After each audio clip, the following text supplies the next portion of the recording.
You're very welcome to this talk. Now, I've been getting questions on the UK government preparing for mass fatality resilience capacity. The first question is this true? Yes, this one is true, and we'll be giving evidence for that. The second question I've been getting is it true that the British government is buying mobile crematoria facility from Poland? And as of now, I can find no evidence for that at all. Whether that's come on the back of this new mass fatality resilience capacity or not, we don't know, but I can find no evidence for that at the moment. Always open to further evidence, of course. Now, let's give the evidence for what we're talking about here first of all. Now, these are the two government documents I have found. Mass Fatality Resilience Capability Lot 2. Some information there, which we'll be looking at some of it, which is relevant.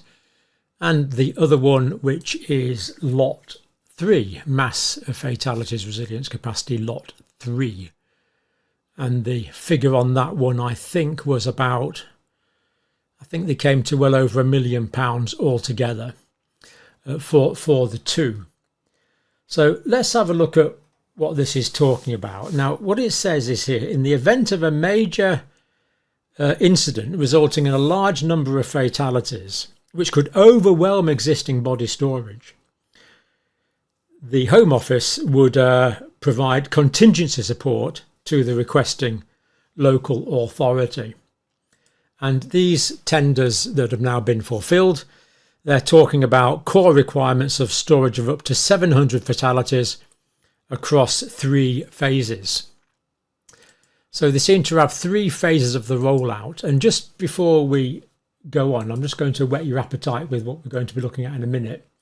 National Risk Register and some of the risks that the government have identified, and perhaps, as importantly, some may say more importantly, risks that the government has not apparently identified in this register. Anyway, the first level is soft shell facility, so like glorified tents basically. Minimum call-off storage of 100 fatalities deployable within 24 hours. Hard shell facilities provide storage for up to 150 of the deceased, including bariatric, so people that were overweight. Delivery and assembly should take no longer than 3 days, and then temporary buildings, alternative buildings and structures. They should allow for both refrigeration and freezing of bodies. At least 450 fatalities, including bariatric, or fragmented fatalities. Now, I'm not quite sure what they mean by fragmented fatalities here.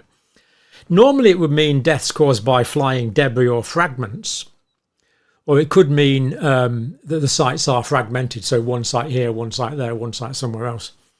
Or could it even mean bodies that were fragmented? Not entirely clear, it must be said. And anyway, that has to be there within 5 days.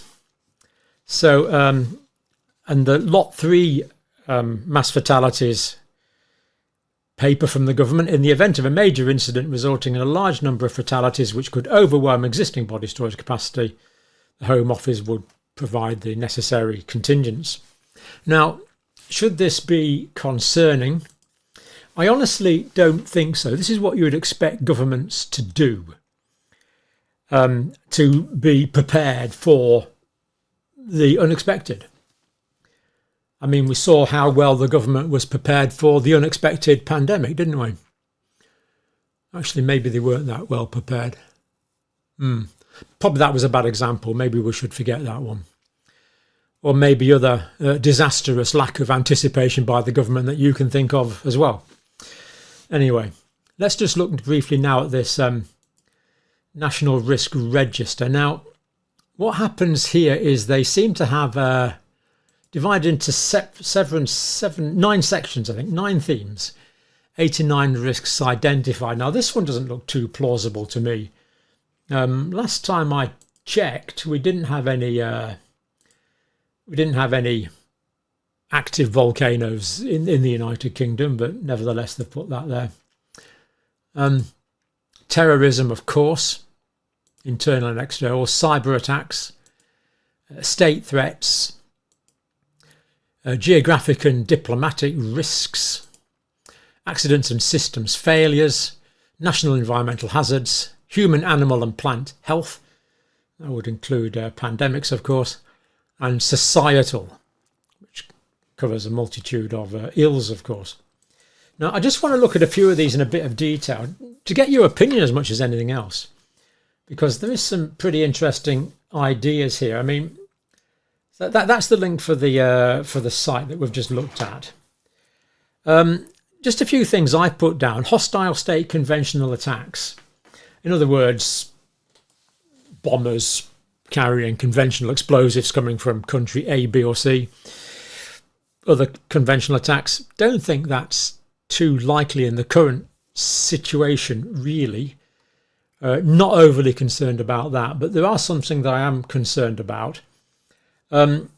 Chemical, biological, radiological and nuclear attacks. So chemical attacks are clearly a big worry. We've seen that before in the London Tube where toxic chemicals were released.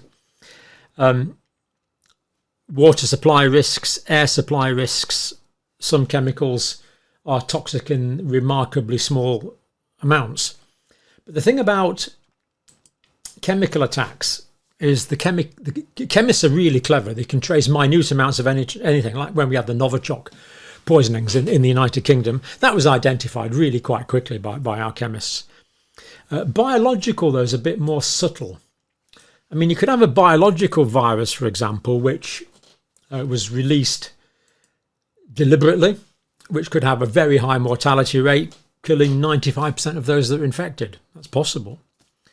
Or you could have a virus which only killed a few percent of people that were infected but made people sick. That could debilitate the whole country if everyone was sick for a fortnight with a new virus. And the other thing with the virus is you've got a level of plausible deniability. So country A will say, well, it wasn't me, mate. It could have been that bloke over there. And that bloke over there will say, it wasn't me, mate. I'm not guilty. Look at this country over there. It gets rather tricky. So I do consider that to be really quite a big threat, particularly with viral manipulation. Radiological radiation weapons are quite possible, but what's more likely in that situation is a dirty bomb, where people get hold of nuclear waste or nuclear material, put it inside some conventional explosives, goes bang and splatters this stuff all over the place, which of course can be toxic in the nanogram range for millennia, literally millennia to come. And we've got an awful lot of waste knocking around the place, plutonium, for example, quite frightening. Nuclear attacks are also quite plausible, perhaps not so much from a state as from rogue actors, again quite plausible, maybe people motivated by ideological, political or religious motivations, for example. The site calls this nuclear miscalculation. What it actually talks about here is, two powers outside the UK or outside the United States have a bit of a nuclear exchange, and we get the fallout drifting over to us, as happened with the Chernobyl event, of course. Although that wasn't bombs, that was a nuclear power station. Domestic nuclear, I think that's quite a big threat. Someone flying a drone into our plutonium storage facilities, for example, or terrorists loading a truck with 200 or 300 tons of conventional explosives and driving it into the Sellafield nuclear plant near me. Now, I know there are strategies in place to prevent this, but there are strategies in place to prevent other things as well that have happened and come to pass. Probably part of the problem here is we don't really trust our governments anymore, do we? It's not in the United Kingdom. Massive civil unrest is not mentioned. I couldn't see that mentioned. Massive civil unrest. I didn't see massive civil disorder or civil war mentioned, but we have seen some civil unrest that could escalate. But the fact that it's not in their manual, of course, is actually quite reassuring, isn't it? Because it's not in their register of risks, they probably don't think it's a big risk. And of course, if the government don't think it's a good risk, we can all be reassured, can't we? Nice to be reassured, isn't it? Yeah, they don't mention that. They don't mention balkanisation and civil conflict. They don't mention psychopathic manipulation from external psychopaths or psychopathic bodies. And they don't mention fifth column infiltration either. So good to know that these things aren't really a risk for the United Kingdom, or indeed other Western countries, because they're not on the government's list. So we can be nicely reassured by that.